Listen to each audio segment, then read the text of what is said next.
بڑھاپے میں عبادت الہی سجدے بہت بڑی بات ہے، لیکن جوانی میں سجدوں کی توفیق کا مل جانا،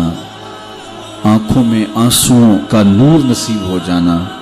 خشیت الہی خوف اور اللہ کا ڈر، یہ بہت بڑا انعام ہے۔ تو یہ اللہ جس کو نصیب کرتے ہیں یہ اس کی نعمت ہے۔ اللہ کا خوف اللہ کی عطا ہے، اللہ کی خشیت اللہ کی طرف سے بندوں کو دیا گیا انعام ہے۔ اللہ جس کی بہتری کا ارادہ کرتا ہے اسے اپنی خشیت کا نور دے دیتا ہے، اسے اپنا خوف عطا کر دیتا ہے، اپنے سے ڈرنا نصیب کر دیتا ہے، تقوی کی دولت دے دیتا ہے۔ اور اگر کوئی دلیری سے کہے میں نہیں ڈرتا، یا ڈٹائی سے گناہ کرے، گناہ کرنے کے بعد بھی کئی لوگ چھاتی چوڑی کرتے ہیں، تو یہ اللہ کی ناراضگی کی دلیل ہے کہ گناہ کا موقع مل جانا اور گناہ کے بعد اترانا، سرکشی، تمرد اور اس پر بھی مسرت، تو یہ بہت بڑی حماقت اور اللہ کی رحمتوں سے دوری کی دلیل ہے۔ اور نیکی کی توفیق کا میسر آنا اور گناہوں سے بچ جانا اور اللہ کی خشیت، اللہ کا خوف سینے میں موجود رہنا، اور اگر کبھی گناہ سرزد ہو جائے تو فوراً توبہ کر لینا۔ مومن کی شان یہ بتائی گئی، حضرت عبداللہ ابن مسعود رضی اللہ تعالی عنہ سے ہے کہ جب مومن گناہ کر بیٹھتا ہے تو وہ یوں محسوس کرتا ہے کہ پہاڑ تلے آ گیا،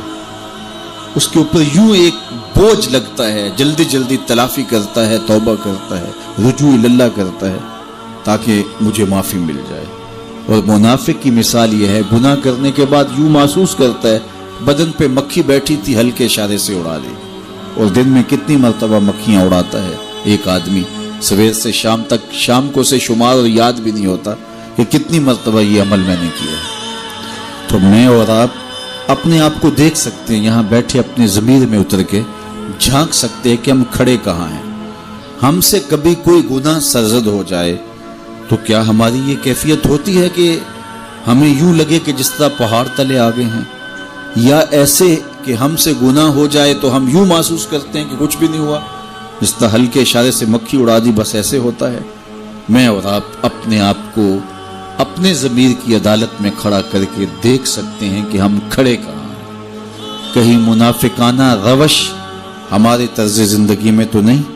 یا کہ وہ مومنانہ شان ہے کہ گناہ کے بعد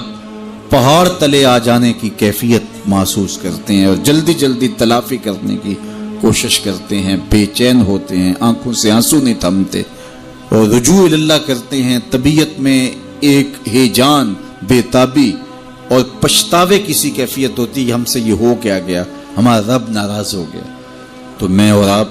اپنا اندازہ کریں اور دیکھیں کہ ہم کھڑے کہاں ہیں۔ تو اللہ جل شانہ ہمیں اس کی توفیق عطا فرمائے۔